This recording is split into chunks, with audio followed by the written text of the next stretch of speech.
So, for example, so now what I'm going to do is I'm going to plot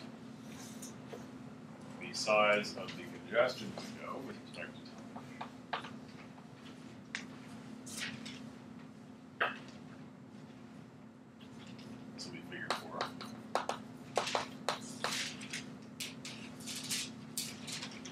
Oh, I should mention, threshold is set to 1/2 the current congestion window size, and we go back to slow start.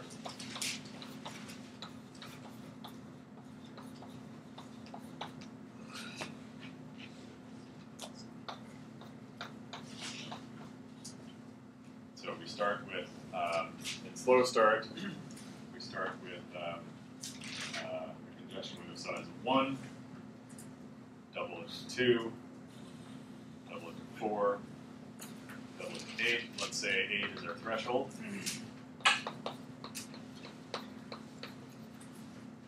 Then we switch to congestion avoidance. Go to 9, 10, 11. At that point, let's say we lose a packet.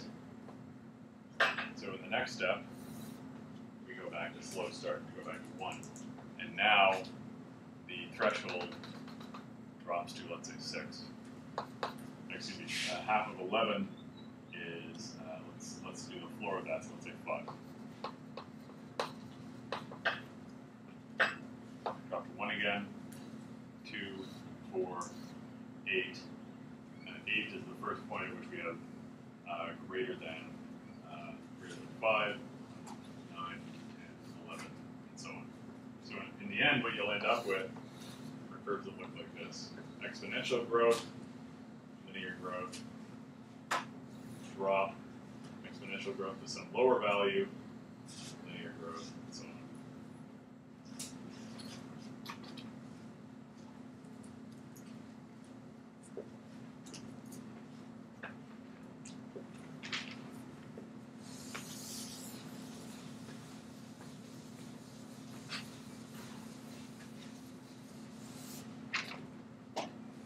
Okay. The principal assumption we're making here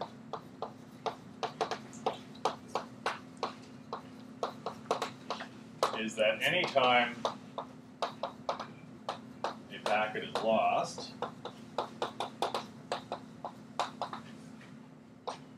congestion is at fault.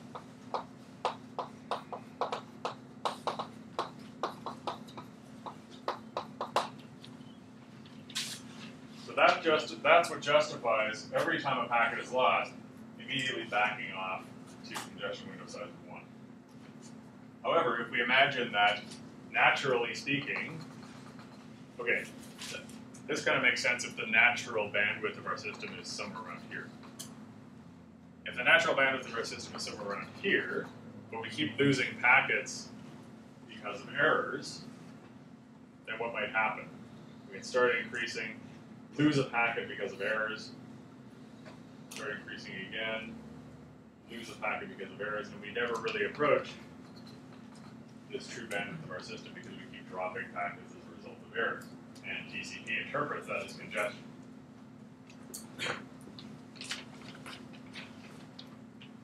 So this assumption that packets are lost only as a result of congestion is appropriate in the wired internet. Packets are very, very rarely dropped because of errors in wired networks. However, this assumption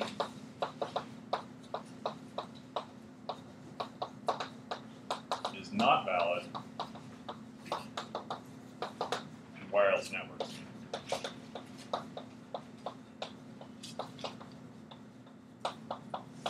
So we've seen lots of ways in which wireless networks signal strength can change rapidly.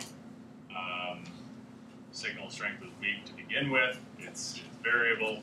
There could be there are generally lots of situations in which signal strength will suddenly fluctuate and you'll lose a packet to error. So that's kind of a double whammy. Not only do you lose that packet, but if you're using TCP, your bandwidth will back off because it's interpreted as congestion. Question back there.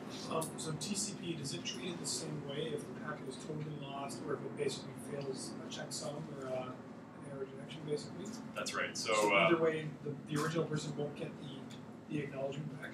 generally that's true, yeah.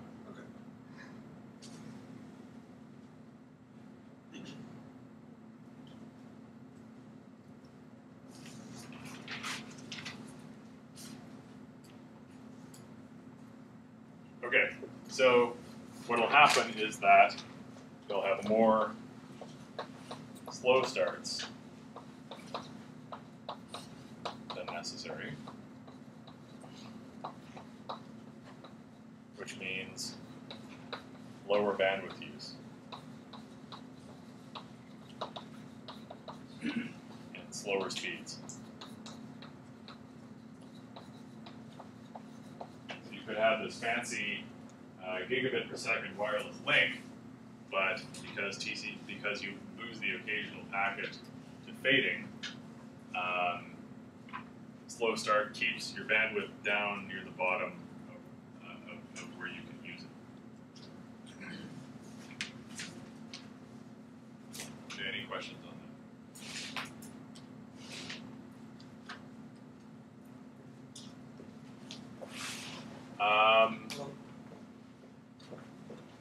Okay, so this is a preview of what we're going to be talking about next class.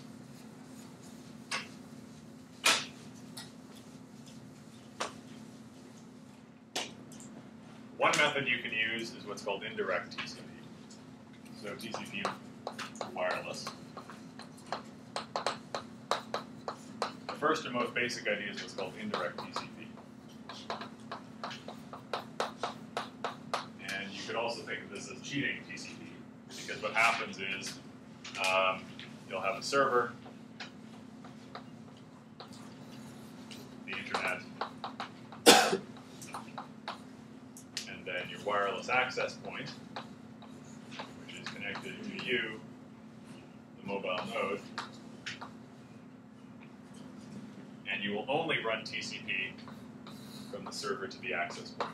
And you'll do something else from the access point to the mobile node. So basically, as far as the internet is concerned, once again, this is kind of like, in some sense, it's like mobile IP. As far as the rest of the internet is concerned, you're using TCP. It's just that you sort of isolate the difficult parts from the rest of the internet, and you do something else that's appropriate on this link. So for instance, this access point would be smart enough to recognize when packets are lost due to congestion on this link, and when they're lost due to error. And it would return acknowledgments for packets in error and attempt to retransmit them across this link somehow, and it would drop acknowledgments for packets lost to congestion. That's one idea. There's a couple other ideas that we'll talk about, but that'll be for next class. Any questions? We'll talk about today, please. If the error rate is large, what is the returning acknowledgments to the server?